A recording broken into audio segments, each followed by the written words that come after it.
Charles meets a young Diana for the first time. Meanwhile, becoming Britain's first female Prime Minister, Margaret Thatcher meets with the Queen, who has taken quite a liking to her. Dickie criticises Charles's constant pursuit of Camilla, who is still married. Leaving to go lobster catching with his grandsons, the boat explodes, killing him, as the IRA take responsibility. Receiving condolences from the young Diana over the passing, Charles wants to know more about this girl. The Prime Minister visits Balmoral, stressing over following protocols and rules. The royal family are less than welcoming, with the Queen doing her best to make up for it. The PM gets out of Balmoral as fast as she can after an awful stay, just as Diana arrives. Prince Philip takes the young girl out stalking to get to know her better, returning with high praise. The whole family loves her, wanting Charles to marry right away. Thatcher meanwhile reshuffles her cabinet, eliminating some of the older members who have said less than kind things about her. With Charles proposing, Diana is taught by her grandmother how to appear more royal, learning the proper protocol. In secret, she struggles with bulimia as she meets with Camilla, discovering just how close she and Charles are.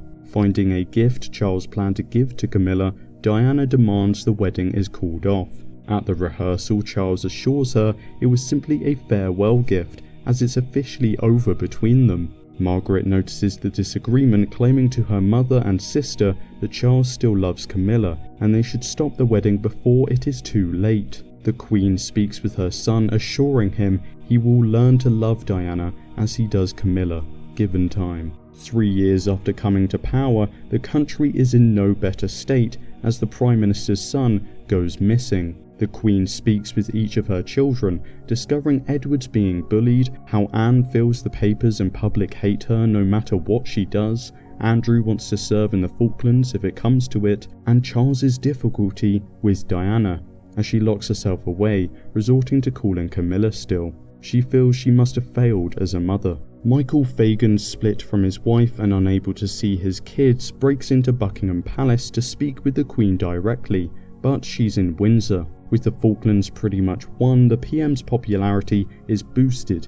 as the Queen returns to the palace. Michael breaks in again, making it to her room, telling her what's really going on in the country. She subsequently brings his points up with the PM, disappointed with her response as she hurries off to a victory parade. The intruder, meanwhile, is admitted to a mental hospital, serving 3 months.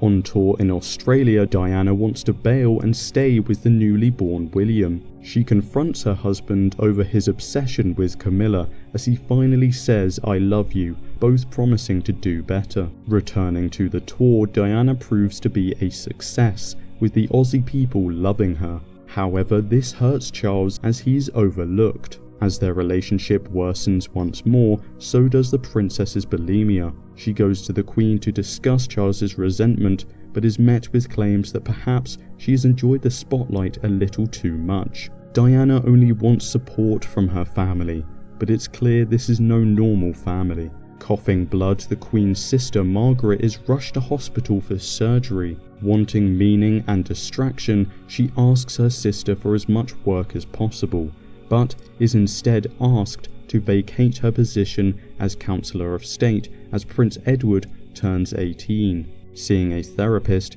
Margaret discovers the existence of some hidden family thought to be dead but actually sent away many years ago to a mental hospital. She is furious with her mother for keeping this from her, for sending family away simply because their health issues clashed with the image of their so-called pure blood. The Queen and PM disagree over the usefulness of the Commonwealth. The Queen wants her to sign a statement condemning the South African regime and recommend tougher sanctions. After some rewording she does, but not after causing outrage across the Commonwealth's leaders as the Queen and PM's relationship turns sour. Elizabeth has this news leaked purposefully, but wanting to avert the blame, Michael Shear, Palace Secretary, is blamed and fired. Charles continues to resent Diana as she seems to steal the show any time they are in the spotlight together. The Queen sits them both down to discuss their marriage, with Diana admitting she still wants to make it work, despite both parties cheating. Despite her efforts to please her husband, Charles is fed up, leading to Diana meeting with Major Hewitt once more. Sir Geoffrey resigns, accusing the PM of risking the future of the country after 11 years in power. Meanwhile, Diana takes a solo trip to the US, with the nation falling in love with her also. Seeing this, Camilla begs Charles not to end his marriage for her, as she will always be compared and cannot compete with the princess. With no other choice, Thatcher resigns, being gifted the Order of Merit. Despite their differences, the Queen respects and understands the difficulties she has faced as a woman in office. Approaching Christmas, Elizabeth is fed up with both Charles and Diana constantly complaining. Prince Philip comforts Diana until she expresses her desire to break away from the family and Charles. However, he warns her against doing such a thing.